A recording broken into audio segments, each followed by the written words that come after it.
Praise the Lord. ದೇವರ ನಾಮಕ್ಕೆ ಸ್ತೋತ್ರವಾಗಲಿ. Many times we are hearing different newses. ಅನೇಕ ಸಾರಿ ನಾವು ವಿಧವಾದ ಸಮಾಚಾರಗಳನ್ನು ನಾವು ಕೇಳಿಸಿಕೊಳ್ಳುತ್ತಿದ್ದೇವೆ. Sometimes good news, sometimes bad news. ಸ್ವಲ್ಪ ಸಮಯದಲ್ಲಿ ಶುಭ ಸಮಾಚಾರ, ಸ್ವಲ್ಪ ಸಮಯದಲ್ಲಿ ಕೆಟ್ಟ ಸಮಾಚಾರ. Sometimes suspenseful words. ಸ್ವಲ್ಪ ಸಮಯದಲ್ಲಿ ವಾಕ್ಯಗಳ ನಿಮಿತ್ತವಾಗಿ. It is a secret news. ರಹಸ್ಯವಾದ ಸಮಾಚಾರಗಳು. What the news will come. ಏನು ಬರಬಹುದು? Either it comes good or bad. ಒಳ್ಳೆಯ ಸಮಾಚಾರನ ಇಲ್ಲ ಕೆಟ್ಟ ಸಮಾಚಾರನ. But 2000 years ago only the Bible says in Ephesians 6:10. ಆದರೆ 2000 ವರ್ಷಗಳ ಹಿಂದೆಯೇ ಎಫೆಸದವರಿಗೆ ಬರೆದ ಪತ್ರಿಕೆ 6ನೇ ಅಧ್ಯಾಯ 10ನೇ ವಚನ, Finally, my brethren, be strong in the Lord and in the power of his might. Finally, my brethren, be strong in the Lord and in the power of his might. It is always very important. Whatever we are hearing the news, it's not very important. But the Bible says in Ephesians 6 chapter verses 10, it says, finally, my brethren, be strong in the Lord, in the power of his might.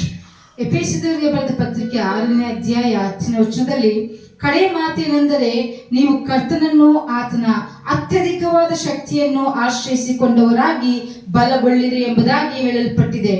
You know why? ಯಾಕೆ ಗೊತ್ತಾ? We are in end time. ನಮಗೆ ಕಡೆಯ ದಿನಗಳಲ್ಲಿ ನಾವು ಇದ್ದೇವೆ. I don't want to remember this thing. ನಾನು ಇದನ್ನು ನೆನೆಸಿಕೊಳ್ಳಲು ಇಷ್ಟವಿಲ್ಲ. But I remember of the death of our dear brother in Christ, Pravin Pagadala. ಆದರೆ ನಾನು ನೆನೆಸಿಕೊಳ್ಳಲು ಇಷ್ಟಪಡುತ್ತೇನೆ ಪಾಸ್ಟರ್ ಪ್ರವೀಣ್ ಪಗಡಾಲ ಅವರ ಒಂದು ಮರಣವು. It is really Andhra Pradesh and India was really, all Christians was in tears. Andhra Pradesh ಮತ್ತು ನಮ್ಮ ಭಾರತವೇ ಕಣ್ಣೀರಿನಿಂದ ತುಂಬಿತ್ತು. It is death, how it has happened, nobody knows. ಯಾರಿಗೂ ಗೊತ್ತಿಲ್ಲ ಆ ಮರಣವು ಹೇಗೆ ಆಗಿದೆ ಎಂಬುದಾಗಿ. But some people will tell it is murder. ಆದರೆ ಸ್ವಲ್ಪ ಜನ ಹೇಳುತ್ತಾರೆ ಅದು ಮರ್ಡರ್ ಎಂಬುದಾಗಿ. But some people will tell it's accident. ಆದರೆ ಸ್ವಲ್ಪ ಜನ ಹೇಳುತ್ತಾರೆ ಅದು ಆಕ್ಸಿಡೆಂಟ್ ಎಂಬುದಾಗಿ. But what maybe happens, I don't care. ಆದರೆ ಏನು ಆಗುತ್ತದೋ ಅದು ನನಗೆ ಗೊತ್ತಿಲ್ಲ. I don't care about it. ಅದರ ಬಗ್ಗೆ ನನಗೆ ಚಿಂತೆ ಇಲ್ಲ. You know what the Bible says in Matthew 24? ಸತ್ಯವೇದದಲ್ಲಿ ಮತ್ತಾಯನ ಬರೆದ ಸುವಾರ್ತೆ 24ನೇ ಅಧ್ಯಾಯದಲ್ಲಿ ಏನು ಹೇಳಲ್ಪಟ್ಟಿದೆ ಗೊತ್ತಾ? It is already prophesied about our dear brother. ನಮ್ಮ ಪ್ರಿಯ ಸಹೋದರನ ಬಗ್ಗೆ ಪ್ರವಾದನೆಯಾಗಿ already ಹೇಳಲ್ಪಟ್ಟಿದೆ. What is written in the Bible, it's happening to your brothers and your relatives or your Christian leaders. Be happy, don't be sad. ಸತ್ಯವೇದದಲ್ಲಿ ಏನು ಬರೆಯಲ್ಪಟ್ಟಿದೋ ನಮ್ಮ ಸಹೋದರನಿಗೆ ಮತ್ತು ನಮ್ಮ ಪ್ರಿಯರಿಗೆ ಅದು ನಡೆಯುತ್ತಿದೆ ಎಂದರೆ ನೀವು ಚಿಂತೆ ಪಡಬೇಡಿರಿ, ಸಂತೋಷ ಪಡಿರಿ. What the Bible says. ಸತ್ಯವೇದವು ಏನು ಹೇಳಲ್ಪಟ್ಟಿದೆ? Matthew 24. ಮತ್ತಾಯನ ಬರೆದ ಸುವಾರ್ತೆ 24ನೇ ಅಧ್ಯಾಯ verse 9. 9ನೇ ವಚನ. Then they will deliver you up to the tribulation and kill you. ಆಗ ನಿಮ್ಮನ್ನು ಉಪದ್ರವಕ್ಕೆ ಒಪ್ಪಿಸಿ ಕೊಲ್ಲುವರು. Hallelujah. Hallelujah. Down we read means, and you will be hurted by all the nation for my name's sake. ಆಗ ನನ್ನ ಹೆಸರಿನ ನಿಮಿತ್ತ ನಿಮ್ಮನ್ನು ಎಲ್ಲಾ ಜನಾಂಗಗಳವರು ಹಗೆ ಮಾಡುವರು. Today who may hating you people, you don't worry. ನಿಮ್ಮನ್ನು ಈ ದಿನದಲ್ಲಿ ಯಾರು ಹಗೆ ಮಾಡುತ್ತಿದ್ದಾರೋ ಅದರ ಬಗ್ಗೆ ಚಿಂತೆ ಮಾಡಬೇಡಿರಿ. Don't worry who people are hurting you. ನಿಮ್ಮನ್ನು ಯಾರು ಹಗೆ ಮಾಡುತ್ತಿದ್ದಾರೋ ಅವರ ಬಗ್ಗೆ ಚಿಂತೆ ಮಾಡಬೇಡಿರಿ. My dear brother Pagadala Pravin, ನನ್ನ ಪ್ರಿಯ ಸಹೋದರ Praveen ಪಗಡಾಲ, I am rejoicing in you. ನಾನು ನಿನ್ನಲ್ಲಿ ಸಂತೋಷಿಸುತ್ತಿದ್ದೇನೆ. Because the Bible says about you. ಯಾಕಂದ್ರೆ ಸತ್ಯವೇದವು ನಿನ್ನ ಬಗ್ಗೆ ಹೇಳುತ್ತಿದೆ. In his name's sake who will kill you, you will rejoice. ಆತನ ಹೆಸರಿನ ನಿಮಿತ್ತವಾಗಿ ಯಾರು ನಿನ್ನನ್ನು ಸಾಯಿಸುತ್ತಾರೋ ಸಂತೋಷಿಸು. Hallelujah. Hallelujah. Because it's a thing the Bible says, who will shed their blood, their witness for my name's sake, they will be in front line, the Bible says. ಸತ್ಯವೇದವು ಹೇಳುತ್ತದೆ, ನನ್ನ ನಿಮಿತ್ತವಾಗಿ ಯಾರು ರಕ್ತವನ್ನು ಸುರಿಸುತ್ತಾರೋ, ಅವರ ರಕ್ತ ಸಾಕ್ಷಿಗಳಾಗಿ ಮರಣಿಸುತ್ತಾರೋ ಅವರು ನನ್ನ ಪಕ್ಕದಲ್ಲೇ ಇರುತ್ತಾರೆ. So dear brother, I know we will meet once when Jesus returns. He is coming soon. ಪ್ರಿಯ ಸಹೋದರ, ನನಗೆ ಗೊತ್ತು, ಯೇಸು ಸ್ವಾಮಿ ಬರುವಾಗ ನಾನು ನಿಮ್ಮನ್ನು ಸಂಧಿಸುತ್ತೇನೆ. Hallelujah. Hallelujah. So peace be unto their family. ಆತನ ಕುಟುಂಬಕ್ಕೆ ಸಮಾಧಾನವಿರಲಿ. Hallelujah. Hallelujah. God has spoken with me, be alert. ದೇವರು ನನ್ನ ಸಂಗಡ ಮಾತನಾಡಿದ್ದೇನೆಂದರೆ ಎಚ್ಚರಿಕೆಯಾಗಿರು. 1 Peter 5:8 says, ಪೇತ್ರನಿಗೆ ಬರೆದ ಮೊದಲನೆಯ ಪತ್ರಿಕೆ, the evil one is like a lion whom to swallow, ruling lion. The Bible says in First Peter. Thank you Lord, hallelujah.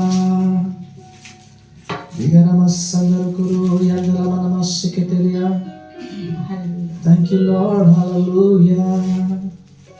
First Peter chapter 5:8. ಪೇತ್ರನು ಬರೆದ ಮೊದಲನೆಯ ಪತ್ರಿಕೆ 5ನೇ ಅಧ್ಯಾಯ 8ನೇ ವಚನ. Hallelujah. Hallelujah. What it says? ಏನು ಹೇಳಲ್ಪಟ್ಟಿದೆ? The evil one. ಸ್ವಸ್ಥಚಿತ್ತರಾಗಿರಿ, ಎಚ್ಚರವಾಗಿರಿ. The evil one is looking, the people who is God's people is looking to like a lion to scold and sorrow.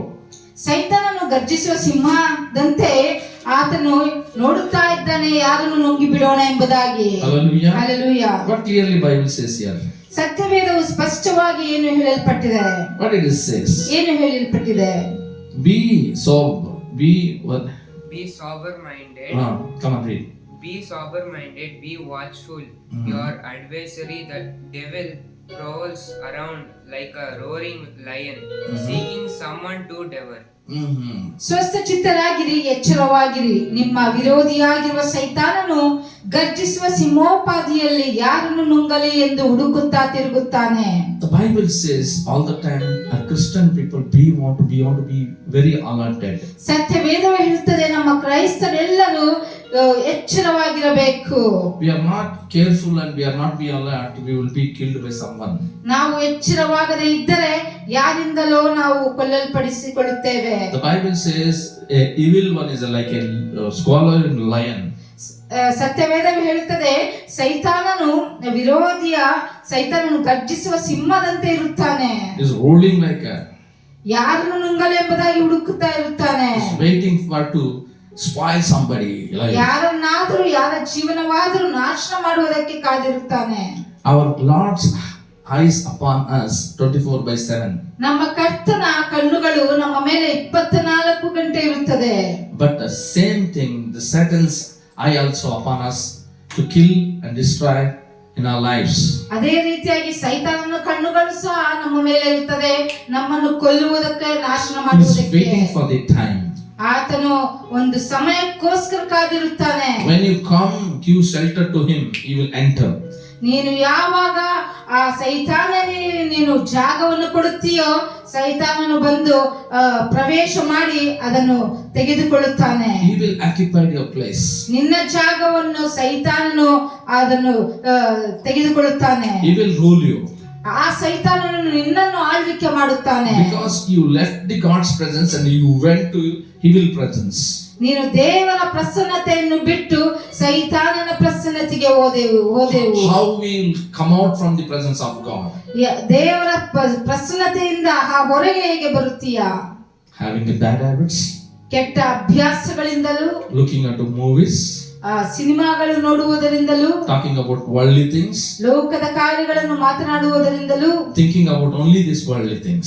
ಈ ಲೋಕದ ಬಗ್ಗೆ ಮಾತ್ರ ನೀನು ಆಲೋಚನೆ ಮಾಡುವುದು. When you apart from the presence of God, you enter into the worldly things, the shelter is given to the devil, evil.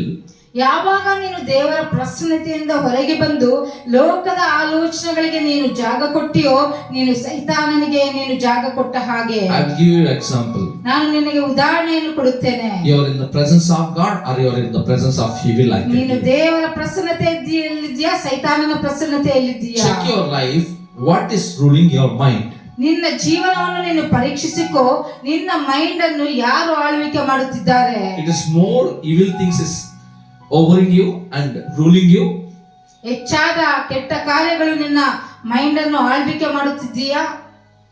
Other good things are ruling you. ಒಳ್ಳೆ ಕಾರ್ಯಗಳು ಆಳ್ವಿಕೆ ಮಾಡುತ್ತಿದ್ದೀಯಾ? More than peace you, otherwise peaceless in you. ನಿನ್ನಲ್ಲಿ ಹೆಚ್ಚಾಗಿ ಸಮಾಧಾನ ಇದೆಯಾ ಇಲ್ಲ ಅಸಮಾಧಾನ ಇದೆಯಾ? Check your life. ನಿನ್ನ ಜೀವನವನ್ನು ಪರೀಕ್ಷಿಸಿಕೋ. Many people's life there is no peace. ಅನೇಕರ ಜೀವನದಲ್ಲಿ ಸಮಾಧಾನವಿಲ್ಲ. No good peace in their heart. ಒಳ್ಳೆಯ ಒಂದು ಸಮಾಧಾನವು ಹೃದಯದಲ್ಲಿಲ್ಲ. Why it is like that? ಯಾಕೆ ಆ ರೀತಿಯಾಗಿ? We are giving shelter to the evil, not to good. ನಾವು ಕೆಟ್ಟದಕ್ಕೆ ನಾವು ಜಾಗವನ್ನು ಕೊಡುತ್ತಿದ್ದೇವೆ, ಒಳ್ಳೆಯದಕ್ಕಲ್ಲ. I went very small house to watch and pray for them. ನಾನು ಒಂದು ಚಿಕ್ಕ ಮನೆಗೆ ಹೋಗಿದ್ದೆ ಅವರಿಗೆ ಪ್ರಾರ್ಥನೆ ಮಾಡಲು. It's very small house. I cannot sit. That much of place is not there. So much small house. ಕುಳಿತುಕೊಳ್ಳುವುದಕ್ಕೂ ಸರಿಯಾದ ಜಾಗವಿಲ್ಲ ಅಂತ ಒಂದು ಚಿಕ್ಕ ಮನೆ. But there is a peace. ಆದರೆ ಅಲ್ಲಿ ಸಮಾಧಾನವಿದೆ. You know what? ನಿನಗೆ ಗೊತ್ತಾ ಏನು? The family is together. ಕುಟುಂಬವು ಒಗ್ಗಟ್ಟಾಗಿದೆ. In a small place they're worshipping without leaving Lord. ಒಂದು ಚಿಕ್ಕ ಮನೆಯಲ್ಲಿ ಅವರು ದೇವರನ್ನು ಆರಾಧಿಸುತ್ತಿದ್ದಾರೆ. But God has given many people a big house like a palace. ಅನೇಕರಿಗೆ Mansions. ದೇವರು ದೊಡ್ಡ ದೊಡ್ಡ ಮನೆ, ಅರಮನೆ ಆಗಿ ಕೊಟ್ಟಿದ್ದಾರೆ. Enter into them inside the house. When we want to come out, our heart will fills.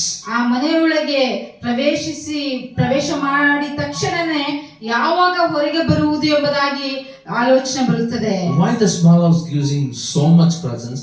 Why this big house was not giving so much presence? ಯಾಕೆ ಆ ಚಿಕ್ಕ ಮನೆ ಅಷ್ಟೊಂದು ದೇವರ ಪ್ರಸನ್ನತೆ ಇದೆ, ಯಾಕೆ ಆ ದೊಡ್ಡ ಮನೆಯಲ್ಲಿ ಅಷ್ಟೊಂದು ಪ್ರಸನ್ನತೆ ಇಲ್ಲ? Because they're giving first preference to the God, not evil. ಯಾಕಂದ್ರೆ ಆ ಚಿಕ್ಕ ಮನೆಯಲ್ಲಿ ಮೊದಲನೆಯ ಸ್ಥಾನ ದೇವರಿಗೆ ಕೊಡುತ್ತಿದ್ದಾರೆ, ಕೆಟ್ಟ ಕಾರ್ಯಕ್ಕಲ್ಲ. Husband and wife, they're respecting one another. ಗಂಡ ಹೆಂಡತಿ ಒಬ್ಬರನ್ನೊಬ್ಬರು ಘನಪಡಿಸಿಕೊಳ್ಳುತ್ತಾರೆ. And children is obeying to their parents. ಮಕ್ಕಳು ತಂದೆ ತಾಯಿಯನ್ನು ಘನಪಡಿಸುತ್ತಾರೆ ಮತ್ತು ವಿಧೇಯತೆಯಾಗಿರುತ್ತಾರೆ. Whatever the parents will say to the children, they're obeying, they're doing with the love. ತಂದೆ ತಾಯಿಗಳು ಮಕ್ಕಳಿಗೆ ಏನು ಹೇಳುತ್ತಾರೋ ಅದು ಪ್ರೀತಿಯಿಂದ ಅವರು ವಿಧೇಯತೆಯಿಂದ ತೋರಿಸಿ ಅದನ್ನು ಮಾಡುತ್ತಾರೆ. And I entered into the palace. ನಾನು ಅರಮನೆಗೆ ಪ್ರವೇಶಿಸಿದಾಗ But nobody are in oneness. ಯಾರು ಒಗ್ಗಟ್ಟಿನಲ್ಲಿಲ್ಲ. They have one room for one people, one family member. ಒಬ್ಬೊಬ್ಬರಿಗೆ ಒಂದೊಂದು ರೂಮ್ ಇದೆ. I waited hours together there. They want to come together to pray. ಗಂಟೆಗಟ್ಟಲೆ ನಾನು ಕಾಯ್ದಿದ್ದೆ ಅವರು ಪ್ರಾರ್ಥನೆಗೆ ಬರುತ್ತಾರೆ ಎಂಬುದಾಗಿ. Slowly they're coming. They want to come or not. ನಿಧಾನವಾಗಿ ಬರುತ್ತಿದ್ದಾರೆ, ಬರುವುದೋ ಬೇಡವೋ ಎಂಬುದಾಗಿ. The Spirit of God said to me, ಒಂದು ದೇವರ ಆತ್ಮನು ನನಗೆ ಹೇಳಿದನು, say to them bye and get lost from this place. ಅವರಿಗೆ ಗುಡ್ ಬೈ ಹೇಳಿಬಿಟ್ಟು ಆ ಜಾಗದಿಂದ ಬಿಟ್ಟು ಹೋಗು ಎಂಬುದಾಗಿ ಹೇಳಿದನು. Why you know? ಯಾಕೆ ಗೊತ್ತಾ? There is no place for God. ಅಲ್ಲಿ ದೇವರಿಗೆ ಒಂದು ಸ್ಥಾನವಿಲ್ಲ. They make decorated beautifully house. ಮನೆಯನ್ನು ತುಂಬಾ ಚೆನ್ನಾಗಿ ಅಲಂಕರಿಸಿರಬಹುದು. Like we'll say 5-star 7-star hotel, they decorated like that house. ಆ ಮನೆಯನ್ನು 5 ಸ್ಟಾರ್ 7 ಸ್ಟಾರ್ ಹೋಟೆಲ್ ಆಗಿ ಆ ರೀತಿಯಾಗಿ ಒಂದು ಅಲಂಕರಿಸಿರಬಹುದು. But they're not coming together to pray. ಆದರೆ ಅವರು ಒಗ್ಗಟ್ಟಿನಿಂದ ಪ್ರಾರ್ಥಿಸಲಿಕ್ಕೆ ಬರುತ್ತಿಲ್ಲ. If you have like a palace house, no Jesus, no God there is no peace. There will be rules, evil. ನಿಮ್ಮ ಮನೆಯು ಅರಮನೆಯಾಗಿದ್ದು ದೇವರ ಪ್ರಸನ್ನತೆ ಅಲ್ಲಿ ಇಲ್ಲದೆ ಇದ್ದರೆ, ದೇವರು ಅಲ್ಲಿ ಇಲ್ಲದೆ ಇದ್ದರೆ, ಒಂದು ಸೈತಾನನು ಆಳ್ವಿಕೆ ಮಾಡುತ್ತಿದ್ದರೆ ಆ ಮನೆಯು ವ್ಯರ್ಥ. Be alert and pray without cease. ಎಚ್ಚರಿಕೆಯಾಗಿದ್ದು ಎಡಬಿಡದೆ ಪ್ರಾರ್ಥಿಸಿರಿ. We are in end time, dear ones. ಪ್ರಿಯರೇ, ನಾವು ಕಡೆಯ ದಿನಗಳಲ್ಲಿದ್ದೇವೆ. We don't want to neglect our time. ನಮ್ಮ ಸಮಯವನ್ನು ನಾವು ತಿರಸ್ಕರಿಸಬಾರದು. Whenever you are getting time, connect to the Lord. ನಿನಗೆ ಯಾವಾಗ ಸಮಯ ಸಿಗುತ್ತದೋ ದೇವರಿಗೆ ನೀನು ಕನೆಕ್ಟ್ ಆಗು. Whenever the word will come from your mouth, that word want to please the God and give the peace to everyone.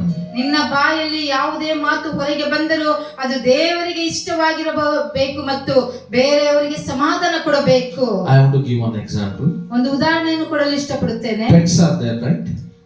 ಒಂದು pets ಇದೆ ಅಲ್ಲ ಮನೆಗಳಲ್ಲಿ. Some people they love cats, they love dogs. ಸ್ವಲ್ಪ ಜನ ನಾಯಿಗಳನ್ನು ಇಷ್ಟಪಡುತ್ತಾರೆ, ಸ್ವಲ್ಪ ಜನ ಬೆಕ್ಕುಗಳನ್ನು ಇಷ್ಟಪಡುತ್ತಾರೆ. I'll take example of cat.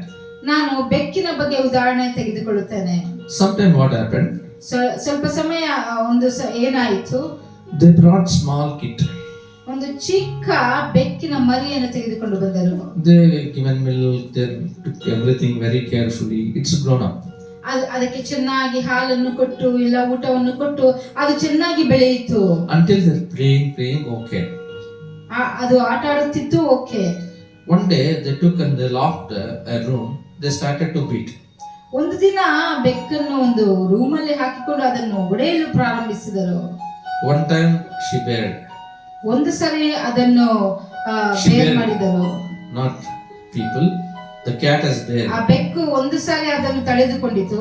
Second time. ಎರಡನೇ ಸಾರಿ ತಡೆದುಕೊಂಡಿತು. ಮೂರನೇ ಸಾರಿ. Fourth time. ನಾಲ್ಕನೇ ಸಾರಿ. It turned back. ಅದು ಎದುರಾಗಿ ನಿಂತಿತು. Attacked. ಅಟ್ಯಾಕ್ ಮಾಡಿತು. Same thing. ಅದೇ ರೀತಿಯಾಗಿ Whomever, whatever we are doing, ಯಾರಿಗಾದರೂ ನಾವು ಏನಾದರೂ ಮಾಡುತ್ತಿದ್ದರೆ it will attack back to you. ಅದನ್ನು ನಮಗೆ ಹಿಂದಕ್ಕೆ ಬರುತ್ತದೆ.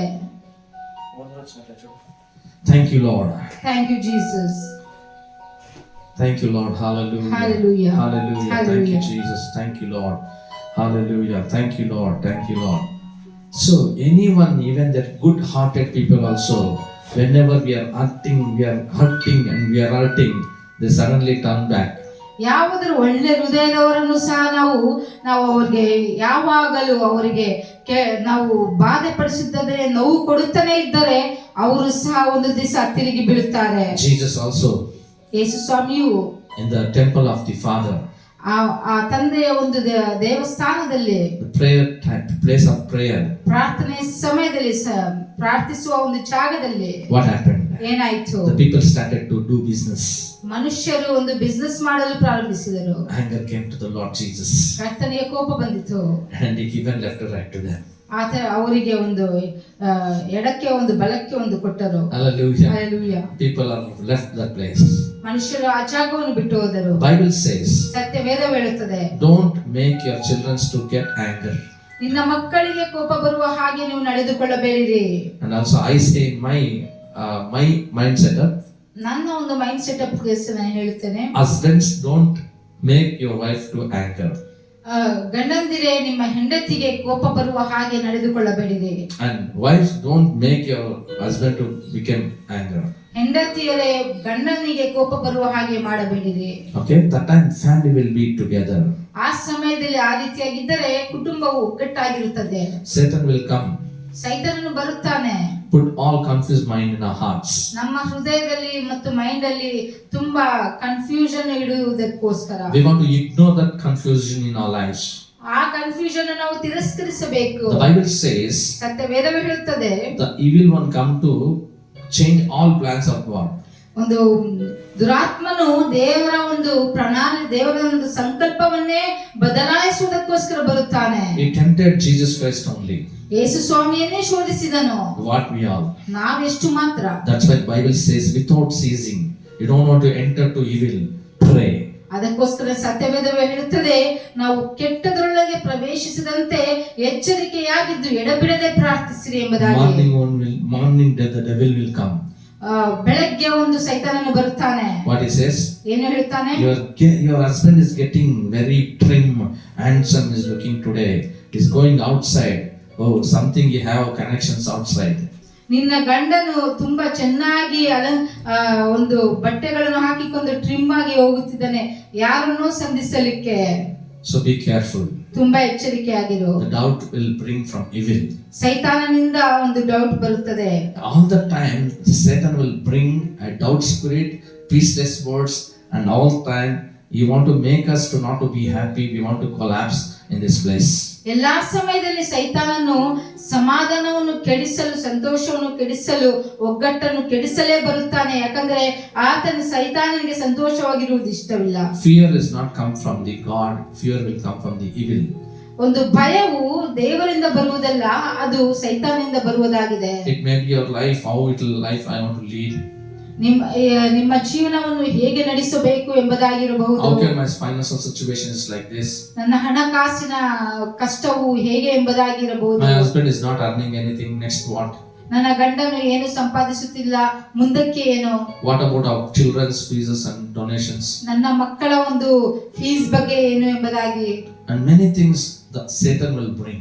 ಅನೇಕ ಕಾರ್ಯಗಳು ಸೈತಾನನನ್ನು ತೆಗೆದುಕೊಂಡು His ಬರುತ್ತಾನೆ. plan is to break our peace.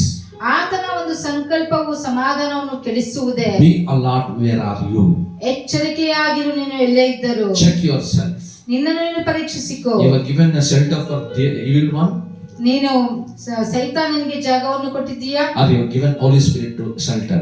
ಪವಿತ್ರಾತ್ಮನಿಗೆ ಜಾಗ ಕೊಟ್ಟಿದ್ದೀಯಾ? When the Holy Spirit is there in your homes, your heart, you will never lack anything. ಯಾವಾಗ ಪವಿತ್ರಾತ್ಮನು ನಿನ್ನ ಹೃದಯದಲ್ಲಿ ಮತ್ತು ನಿನ್ನ ಮನೆಯಲ್ಲಿ ಇರುತ್ತಾರೋ, ನೀನು ಯಾವುದಕ್ಕೂ ಕೊರತೆ ಪಡೆಯುವುದಿಲ್ಲ. First of all, you change yourself, not others. ಮೊದಲನೇದಾಗಿ ನಿನ್ನನ್ನು ನೀನು ಬದಲಾಯಿಸಿಕೋ, ಬೇರೆಯವರಲ್ಲ. The Bible says, ಸತ್ಯವೇದವು ಹೇಳುತ್ತದೆ, take out of dust in your eyes and look unto others. ನಿನ್ನ ಕಣ್ಣಿನಲ್ಲಿರುವ ಧೂಳನ್ನು ನೀನು ತೆಗೆದು ಬಿಟ್ಟು ತಿರುಗಿ ಬೇರೆಯವರ ಕಣ್ಣಿನಲ್ಲಿರುವ ಧೂಳನ್ನು ತೆಗೆ. Don't ever judge others. ಬೇರೆಯವರನ್ನು ನೀನು ನ್ಯಾಯ ತೀರಿಸಬೇಡ. The Bible says, if you judge yourself, God will judge for you. ಸತ್ಯವೇದ ಹೇಳುತ್ತದೆ, ನೀನು ನ್ಯಾಯ ತೀರಿಸುವನಾದರೆ ನಿನ್ನನ್ನು ದೇವರು ನ್ಯಾಯ So ತೀರಿಸುತ್ತಾನೆ. be careful. Anything is there, judge yourself. Try to judge yourself. And clear in that area. ಜಾಗೃತಿಯಾಗಿರು, ನಿನ್ನನ್ನು ನೀನು ನ್ಯಾಯ ತೀರಿಸಿಕೊಂಡು ನಿನ್ನನ್ನು ನೀನು ಬದಲಾಯಿಸಿಕೋ. When you are sitting in the presence of God, ask God, where I want to change. ದೇವರ ಸನ್ನಿಧಾನದಲ್ಲಿ ಕುಳಿತುಕೊಂಡಾಗ ದೇವರನ್ನು ಕೇಳು, ದೇವರೇ ನಾನು ಎಲ್ಲಿ ಬದಲಾವಣೆ ಹೊಂದಿಕೊಳ್ಳಬೇಕು? Lord, my words not to hurt anyone, but Lord, my words want to bless everyone. ನನ್ನ ಮಾತುಗಳು ಬೇರೆಯವರ ಸಮಾಧಾನವನ್ನು ಕೆಡಿಸಬಾರದು, ಬೇರೆಯವರಿಗೆ ಆಶೀರ್ವಾದವನ್ನು ಕೊಡಬೇಕು. Lord, your good news for everyone. ಒಂದು ಶುಭ ಸಮಾಚಾರ ಎಲ್ಲರಿಗೂ. That Jesus Christ came and died for our sins. ಯೇಸು ಸ್ವಾಮಿಯು ನಮಗೋಸ್ಕರ ಆತನ ಪ್ರಾಣವನ್ನು ಬಿಟ್ಟಿದ್ದಾನೆ. And our sins will be forgiven. ನಮ್ಮ ಪಾಪಗಳು ಕ್ಷಮಿಸಲ್ಪಟ್ಟಿರುತ್ತದೆ. Lord, you come to Lord not to blame others, but Lord, you came to save us others. ತಂದೆಯೇ, ನೀನು ಬೇರೆಯವರನ್ನು ನ್ಯಾಯ ತೀರಿಸುವುದಕ್ಕಾಗಿ ಬಂದಿಲ್ಲ, ನೀನು ನಮ್ಮನ್ನು ರಕ್ಷಿಸುವುದಕ್ಕಾಗಿ ಬಂದಿದ್ದೀಯಾ. Please help us, Lord, to live like witness for you. ನಮಗೆ ಸಹಾಯ ಮಾಡು ತಂದೆಯೇ, ನಿಮಗೆ ಸಾಕ್ಷಿಯಾಗಿ ಜೀವಿಸಲು. So that what we want to learn, we want to be alert. ನಾವು ಏನನ್ನು ಕಲಿತುಕೊಳ್ಳಬೇಕು? ಎಚ್ಚರಿಕೆಯಾಗಿರಬೇಕು ನಾವು. So what it says in 1 Thessalonians chapter 5:16, I think so. ಥೆಸಲೋನಿಕದವರಿಗೆ ಬರೆದ ಪತ್ರಿಕೆ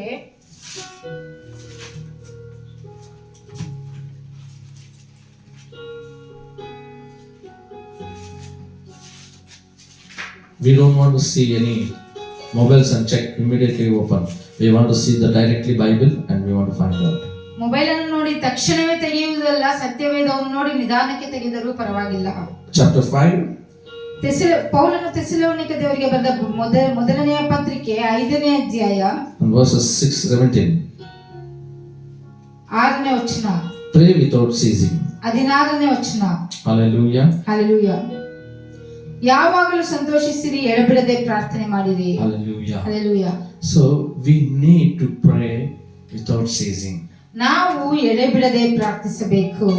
See, the Bible, we have vehicle. ನಮಗೆ ಒಂದು ವಾಹನ ಇದೆ ಎಂದು We have 4-wheeler, we have 2-wheeler. ಒಂದು 4 ಚಕ್ರದ ವಾಹನ ಮತ್ತು 2 ಚಕ್ರದ ವಾಹನ.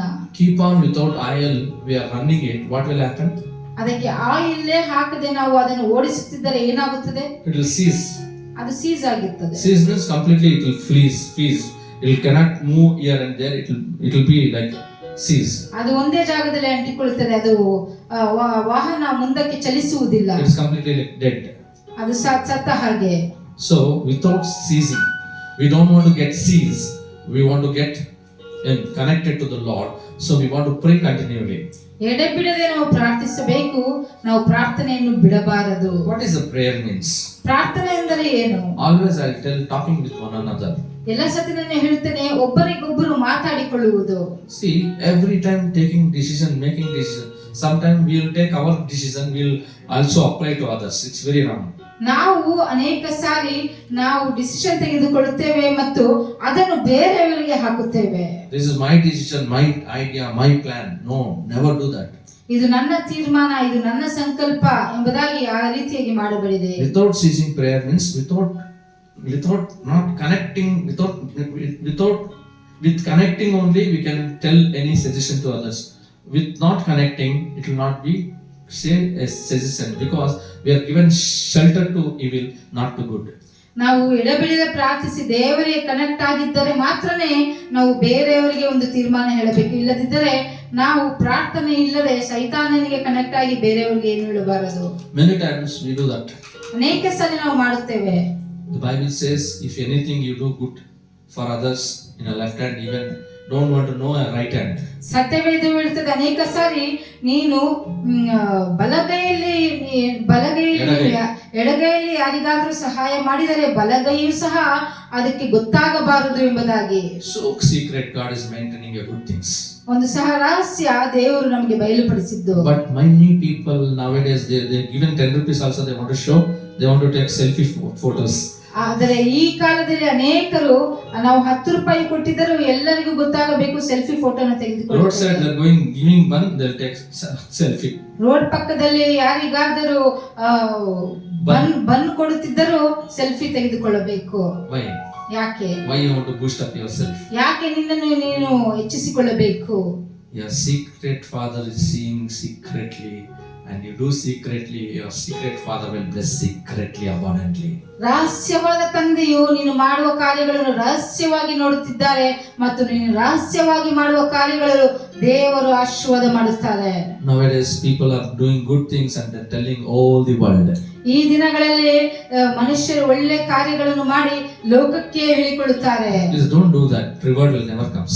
ಅದನ್ನು ಮಾಡಬೇಡಿರಿ, ದೇವರಿಂದ ನಿಮಗೆ ರಿವಾರ್ಡ್ ಸಿಕ್ಕುವುದಿಲ್ಲ. How many times you see it, sow it, your reward slowly come down. ನೀನು ಎಷ್ಟು ಸಾರಿ ಅದನ್ನು ಹೇಳುತ್ತಾ ಇರುತ್ತೀಯೋ ಒಂದು ನಿನ್ನ ರಿವಾರ್ಡ್ ಕೆಳಗೆ ಬರುತ್ತಿರುತ್ತದೆ. I'm telling, don't hurt anyone. ನಾನು ಹೇಳುತ್ತಿದ್ದೇನೆ, ಬೇರೆಯವರಿಗೆ ನೋವು ಪಡಿಸಬೇಡಿರಿ. You know why? ಯಾಕೆ ಗೊತ್ತಾ?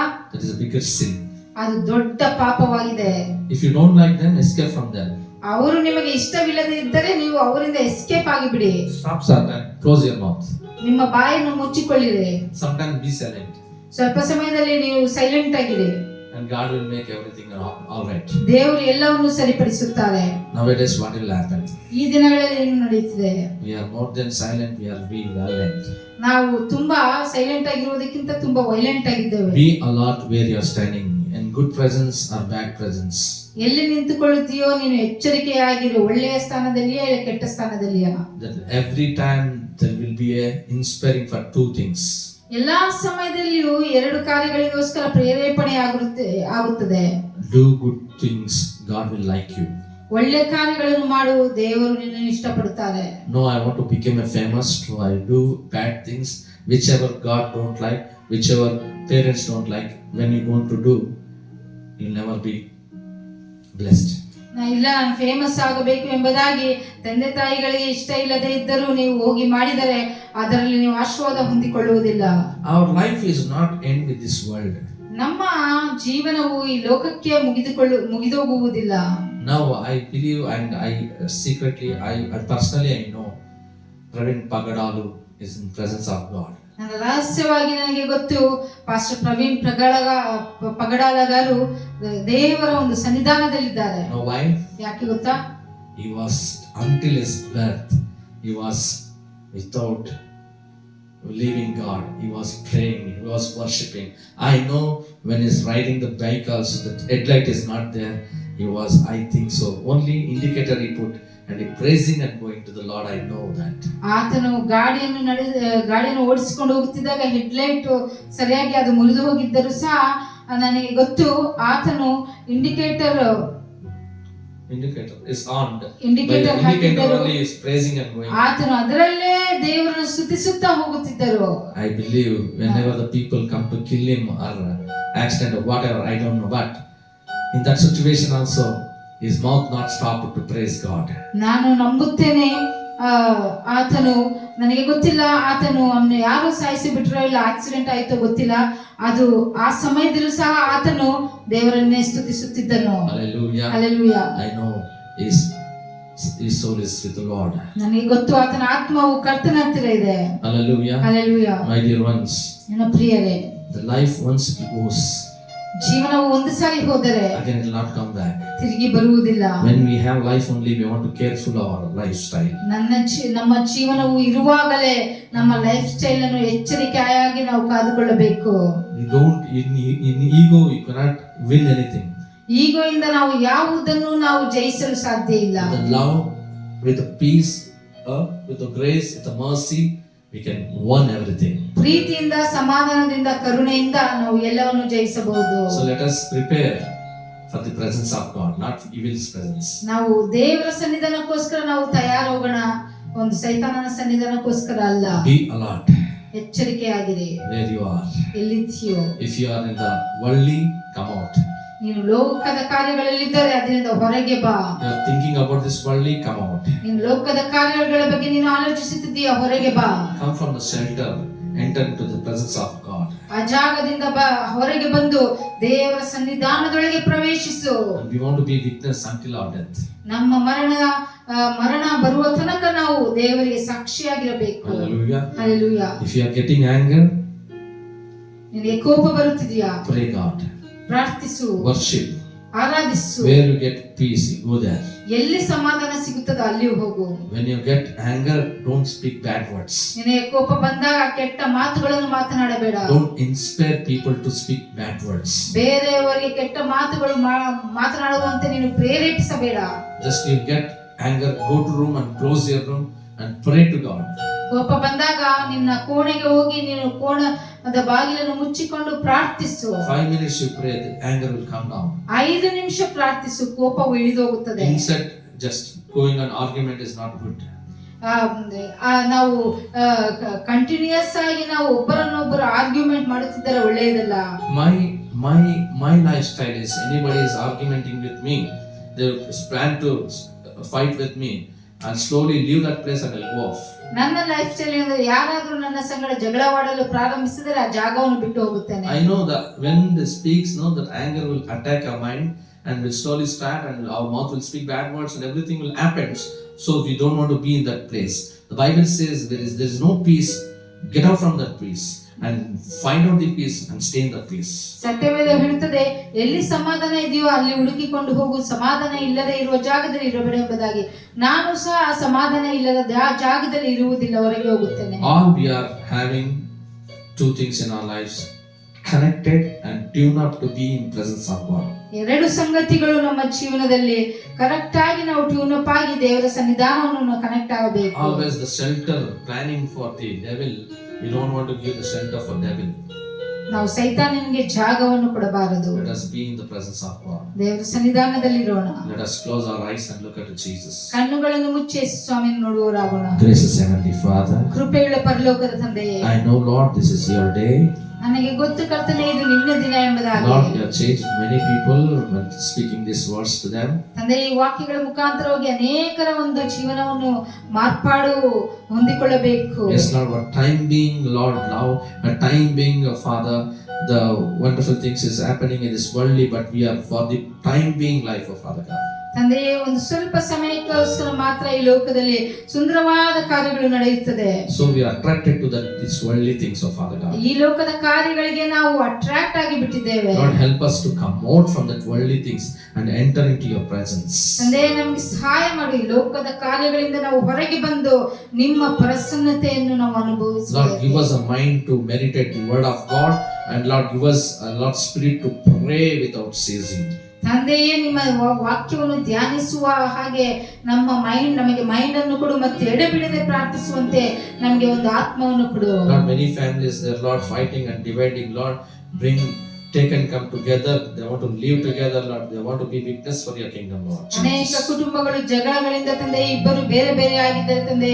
ಅವರನ್ನೆಲ್ಲ ತಂದೆ ಒಂದುಗೂಡಿಸಿ ತಂದೆ ನಿಮ್ಮ ಪ್ರಸನ್ನತೆಯಲ್ಲಿ ಅವರನ್ನು ತಂದೆ ತೆಗೆದುಕೊಂಡು ಬಾ. Without reason, oh Lord, families are Lord without peace, oh Lord. They're doing a bad things, Lord. Help them to come out from that, and Lord, they want to give presence in your time, Lord Jesus. ತಂದೆ, ಕಾರಣವೇ ಇಲ್ಲದ ತಂದೆ, ಸಮಾಧಾನ ಇಲ್ಲದೆ ಕುಟುಂಬಗಳಲ್ಲಿ ಜಗಳವಾಡುತ್ತಿದೆ ತಂದೆ. ಆ ಕುಟುಂಬಗಳನ್ನು ತಂದೆ ಒಗ್ಗಟ್ಟಿನ ತೆಗೆದುಕೊಂಡು ನಿನ್ನ ಸನ್ನಿಧಾನಕ್ಕೆ ತೆಗೆದುಕೊಂಡು ಬಾ. Touch everyone, oh Father God. ಪ್ರತಿಯೊಬ್ಬರನ್ನು ಮುಟ್ಟು ತಂದೆ. Touch everyone, oh Father God. ಪ್ರತಿಯೊಬ್ಬರನ್ನು ಮುಟ್ಟು ತಂದೆ. Parents, you touch, oh Lord. Children, you touch, oh Father God. Husband and wife, you touch, oh Lord God. ಪೋಷಕರನ್ನು ಮುಟ್ಟು ತಂದೆಯೇ, ಮಕ್ಕಳನ್ನು ಮುಟ್ಟು ತಂದೆಯೇ, ಗಂಡ ಹೆಂಡತಿಯರನ್ನು ಮುಟ್ಟು ತಂದೆಯೇ. Lord, I plead and release the blood of Jesus Christ every houses of Father where the evilers have shelter in that place. ತಂದೆ, ಪ್ರತಿಯೊಂದು ಮನೆಗಳಲ್ಲಿ ತಂದೆಯೇ ನಿಮ್ಮ ಒಂದು ರಕ್ತವನ್ನು ನಾವು ತಂದೆ ಪ್ರೋಕ್ಷಿಸುತ್ತೇವೆ ತಂದೆಯೇ. ಕೆಟ್ಟದನ್ನು ತೊಲಗಿಸು ತಂದೆಯೇ. Let your presence will be there, O Father. ನಿಮ್ಮ ಪ್ರಸನ್ನತೆ ಅಲ್ಲಿ ಇರಲಿ ತಂದೆ. We surrender ourselves, O Lord, for your will. ತಂದೆ, ನಿಮ್ಮ ಚಿತ್ತಕ್ಕೆ ನಮ್ಮನ್ನು ನಾವು ಅರ್ಪಿಸುತ್ತೇವೆ. We give you all the glory, honor, power unto you. In Jesus' mighty name we pray, Father. ಎಲ್ಲ ಘನ ಮಹಿಮೆ ನಿಮ್ಮೊಬ್ಬರಿಗೆ ಕರ್ತನೆ ಯೇಸುವಿನ ಅದ್ಭುತವಾದ ನಾಮದಲ್ಲಿ ಪ್ರಾರ್ಥಿಸುತ್ತೇವೆ. Amen. Amen. Amen. Amen. May God bless you, dear ones. ದೇವರು ನಿಮ್ಮನ್ನು ಆಶೀರ್ವದಿಸಲಿ ಪ್ರಿಯರೇ. Check yourself and come out from the evil presence, enter into the heavenly presence. ನಿಮ್ಮನ್ನು ನೀವು ಪರೀಕ್ಷಿಸಿಕೊಂಡು ಒಂದು ಕೆಟ್ಟ ಕಾರ್ಯದಿಂದ ಹೊರಗೆ ಬಂದು ದೇವರ ಪ್ರಸನ್ನತೆಯಲ್ಲಿ ನೀವು ಪ್ರವೇಶಿಸಿರಿ. Once again, pray for Pagadal Pravin, my dear brother, and their family and their ministry. Pastor Praveen Pagadala ಅವರಿಗೋಸ್ಕರ, ಅವರ ಕುಟುಂಬಕ್ಕೋಸ್ಕರ ಮತ್ತು ಅವರ ಸೇವೆಗೋಸ್ಕರ ನೀವು ಪ್ರಾರ್ಥಿಸಿರಿ. May God bless you. ದೇವರು ನಿಮ್ಮನ್ನು ಆಶೀರ್ವದಿಸಲಿ. See you next week. ಮುಂದಿನ ವಾರ ನಾವು ನೋಡಿಕೊಳ್ಳೋಣ.